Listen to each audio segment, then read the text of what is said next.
Spaceship. It's the ultimate vehicle for ambition, for those who dare to venture beyond Earth's pull. But with such an immense leap comes a whispered question: are we flying too close to the sun?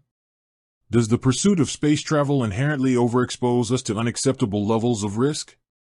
The answer isn't simple, but it starts with acknowledging the sheer hostility of the environment. Space is a vacuum, intensely cold, punctuated by lethal radiation, and riddled with micrometeoroids moving at astronomical speeds. Every system on a spaceship, life support, propulsion, navigation, is a critical point of failure, and a failure miles from any chance of a simple rescue. Statistically, the dangers are sobering.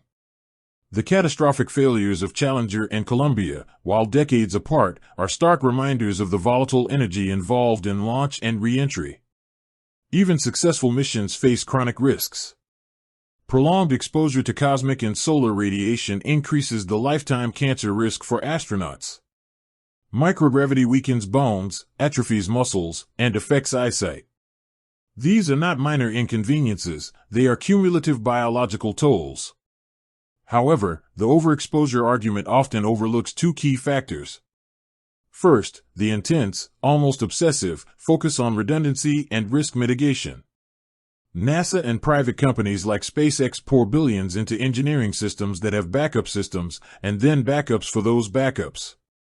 The safety margins are engineered to be exponentially higher than in commercial air travel.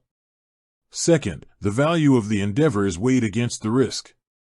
Exploration, by its very nature, demands a step into the unknown. The risks are acknowledged, studied, and accepted for the potential return: scientific discovery, technological innovation, the dream of a multi-planetary future, and the sheer expansion of human knowledge. So, does a spaceship overexpose you to risk? Yes, in an absolute sense, compared to staying grounded. But within the framework of human exploration and technological achievement, the risk is not just managed, it's embraced as a necessary element of pushing the frontier. The question then shifts from if the risk is high to if the reward is worth the inherent danger.